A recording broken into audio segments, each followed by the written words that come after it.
بسم اللہ الرحمن الرحیم۔ السلام علیکم ناظرین، فائنینشیل ٹائم نے ایک آرٹیکل لکھا ہے جس میں انہوں نے بتایا کہ پاکستان ثالثی کا کردار ادا کرنے میں مکمل طور پر کامیاب کیوں نہیں ہو رہا۔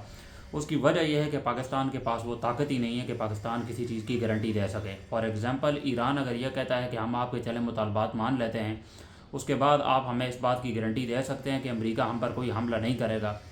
تو اس کے لیے آپ کو طاقت چاہیے ہوتی ہے، اس کے لیے آپ کی کچھ ریکوائرمنٹس ہوتی ہیں جو پاکستان کی پوری نہیں ہے۔ پاکستان کیونکہ ایک بیکاری ملک ہے، ہمارے ملک کے جو پرائم منسٹر ہیں وہ بھیک مانگتے ہیں، اور ویسے بھی وہ کئی بار یہ بات کہہ بھی چکے ہیں کہ بیگرز کانٹ بی چوزرز، تو وہ اپنا فیصلہ تو کوئی کر ہی نہیں سکتے، ان کا اپنا کوئی بیانیہ نہیں ہے، وہ دوسروں کی بات ہی سنیں گے۔ پاکستان کے اندر جتنی بھی پالیسیز بنتی ہیں، کوئی بھی حکمت عملی ہوتی ہے، ہماری جو حکومتیں گرتی ہیں پھر اس کے بعد بنائی جاتی ہیں، اس میں امریکہ کا بہت ہی اہم کردار ہے۔ اور یہ کوئی آج سے بات نہیں ہے، جب سے پاکستان آزاد ہوا ہے ہم آزاد نہیں ہوئے ہیں، ایز اے نیشن ہم آزاد نہیں ہوئے ہیں، ہمارے جو فیصلے ہیں وہ ہم خود نہیں کرتے بلکہ امریکہ کرتا ہے۔ تو میرے خیال میں یہ بالکل سچی بات بھی ہے جو فائنینشیل ٹائم نے یہ جو آرٹیکل لکھا ہے، اور پاکستان اس طرح کامیاب نہیں ہو سکتا، اور فیلڈ مارشل نے اپنی طرف سے پوری کوشش بھی کی ہے، اور میں نے جیسا پہلے بھی اپنے کئی بلاگز میں کہا ہے، اور ایران بھی اس بات کا آپ یہ سمجھ لیں کہ ایران کو اس بات کا پتہ ہے کہ پاکستان کی بھی یہ مجبوری ہے، کیونکہ پاکستان جو ہے ٹکڑوں پہ پلتا ہے، 1 ارب روپے کے لیے پاکستان جو ہے گھٹنوں پہ آ جاتا ہے، تو ایران کو ان ساری چیزوں کا پتہ ہے، اسی لیے ایران جو ہے اپنے طور پر وہ اپنی ساری چیزیں کر رہا ہے، وہ اپنے جو مطالبات ہیں، ان کی جو شرائط ہیں، اس کی بنیاد پر وہ کہیں گے کہ ہم سیز فائر کریں گے، تو گارنٹی جو ہے پاکستان کسی کی بھی نہیں دے سکتا، امریکہ کی بھی نہیں دے سکتا۔ تو پاکستان کو ایز اے ٹول یوز کر رہا ہے امریکہ، کیونکہ امریکہ کے جو اپنے اتحادی تھے انہوں نے ساتھ چھوڑ دیا تھا، یو کے نے مدد نہیں کی اور امریکہ نے بھیک مانگی یا مدد کی، تو ڈسپائٹ آف دا فیکٹ آخر میں پاکستان۔ پھر ایک اور آرٹیکل لکھا ہے دا گارڈین نے، جو کہ بہت ہی امپورٹنٹ ہے، ان کو شاید پاکستان کی عوام پر تھوڑا ترس آیا ہے، جس میں انہوں نے کہا ہے کہ پاکستانی عوام کو پنجرے کے اندر بند کر دیا ہے۔ اسلام آباد کے حالات آپ کے سامنے ہیں، جگہ جگہ ناکے لگے ہوئے ہیں، پاکستانی عوام کو باہر نکلنے نہیں دے رہے، اور اس طرح کے مذاکرات کئی اور ملکوں میں بھی اس طرح کی صورتحال پیدا ہوتی رہی ہے، ہسٹری میں ہمیں کافی ساری مثالیں مل جاتی ہیں، لیکن اس کا یہ مطلب نہیں ہے کہ آپ پورے کے پورے شہر کو بند کر دیں۔ اس وقت جنگی صورتحال امریکہ کے اندر بھی ہے، وہاں پر ساری چیزیں بالکل نارمل روٹین کی طرح، ایران کے اندر سارے معاملات بالکل بہتر چل رہے ہیں، اسرائیل کے اندر جہاں پر اٹیکس ہو رہے ہیں، جہاں پر دھماکے ہو رہے ہیں، وہاں پر ساری چیزیں بالکل ڈیلی روٹین کی جو لائف ہے وہ بالکل نارمل چل رہی ہے، لیکن یہ سارے پرابلم جو ہیں پاکستان کو فیس کرنے پڑ رہے ہیں۔ صرف پاکستان ہے ایک ایسا کنٹری جہاں پر آپ یہ سمجھ لیں کہ ساری چیزیں اور ٹھیک ہو رہی ہیں، پاکستان کو ساری چیزیں، کوئی کام بھی پاکستان کا ٹھیک ہو ہی نہیں رہا۔ جنگ جو ہے امریکہ میں چل رہی ہے، ایران میں چل رہی ہے، لیکن اس کا جو نقصان ہو رہا ہے وہ پاکستان کو ہو رہا ہے۔ پاکستان کی جو ہائی کورٹ ہے، عدالتیں جو ہے وہ بند ہیں، حالانکہ وہ پہلے کہہ رہے تھے کہ کام پہلے، آپ نے پہلے کون سا کام کیا ہے؟ پاکستان کی عدالتیں تو بالکل بکی ہوئی ہیں، معیشت ہماری تباہ ہے۔ امریکہ کے اندر عدالتیں کھلی ہوئی ہیں، ایران کے اندر کھلی ہوئی ہیں، وہاں پر فیصلے بھی ہو رہے ہیں، اور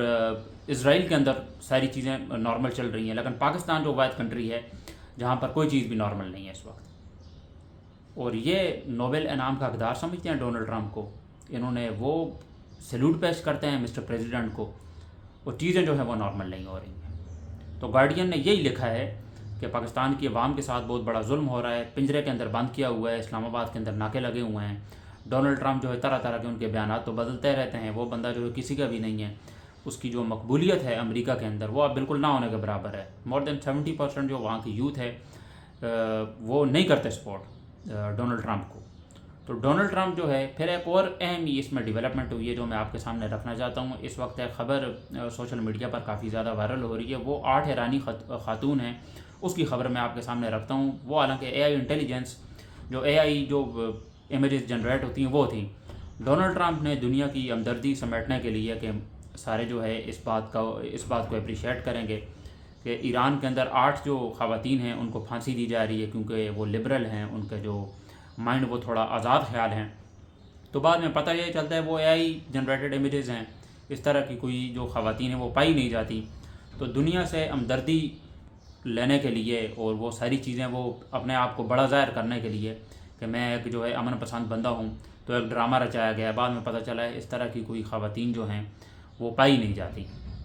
تو ڈونلڈ ٹرمپ خود ڈیسپریٹ تھا یہاں جنگ سے بھاگنے کے لیے، اور اپنی طرف سے ہر حربہ اس نے استعمال بھی کیا ہے،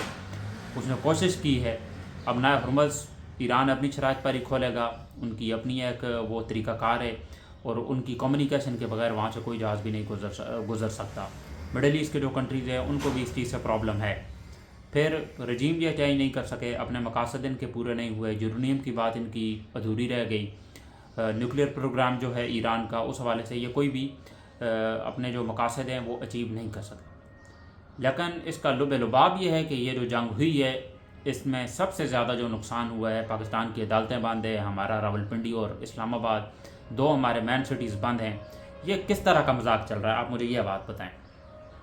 جنگ کہیں اور چل رہی ہے، وہاں پر عدالتی نظام بالکل، حالانکہ فیصلہ تو ادھر پاکستان کی عدالتیں ایز آئی سیڈ عدالتیں بالکل تباہ ہیں، فیصلہ تو انہوں نے کرنا ہی نہیں ہے، کوئی بھی انصاف نام کی کوئی چیز بھی نہیں ہے پاکستان کے اندر۔ ان کا کام ہے پاکستانی عوام کو چین سے جینے نہیں دینا، پاکستانی عوام کو ہم نے بالکل زندہ گاڑ دینا ہے زمین کے اندر۔ تو کوشش بھی ہے وہی کر رہے ہیں اور کام بھی انہوں نے یہی کرنا ہے۔ اب بات یہ ہے کہ ہماری جو حکومت ہے یہ اتنی آسانی سے یہاں سے جائے گی بھی نہیں، اور انہوں نے وہی کام کرنے ہیں جو امریکہ انہیں کہے گا۔ آخر میں آپ کو عمران خان کے حوالے سے تھوڑی سی اپڈیٹ کر دیتا ہوں۔ کل خیبر پختونخوا اسمبلی کا اجلاس ہوا جہاں پر پشاور اسٹیڈیم کے اندر کافی ساری گیدرنگ ہوئی، اور عمران خان کے حوالے سے سہیل آفریدی پہلے بھی کوئی لایا عمل نہیں لا سکے، ان کے پاس کوئی روڈ میپ ہی نہیں ہے کہ ہم نے آگے کرنا کیا ہے۔ تو اس میں اب یہ ہے کہ پاکستان تحریک انصاف کی جو قیادت ہے ان کے آپس میں بھی اختلافات چل رہے ہیں، سہیل آفریدی کو بھی وہاں سے یہ نکالنے کی بات کر رہے ہیں، تو سہیل آفریدی کے پاس بھی اب کوئی اور آپشن نہیں رہا باقی۔ حالانکہ انہوں نے کہا تھا کہ ہم عوام جو ینگ جنریشن ہے ان کی کوئی فورس بنائیں گے، اس کے بعد جو نوجوان طبقہ ہے انہیں آگے لائیں گے، لیکن اس طرح کی بھی کوئی ڈیولپمنٹ ہمیں سامنے دیکھنے کو نہیں ملی ہے۔ تو فی الحال ہمیں جو فیوچر ہے وہ ڈارک ہی نظر آ رہا ہے۔ ہمیں نہیں لگ رہا کہ عمران خان جو ہے وہ یہ جو موجودہ ڈیولپمنٹس ہوئی ہیں انہیں اگر ہم دیکھیں تو لگ نہیں رہا کہ عمران خان صاحب باہر آ سکیں گے۔ یہ کچھ ڈیولپمنٹس تھیں اس وقت جو موجودہ صورتحال میں نے آپ کے سامنے رکھ دی ہیں۔ ملتے ہیں آپ سے انشاءاللہ اگلے ولاگ میں، مجھے دیجیے اجازت، اللہ حافظ۔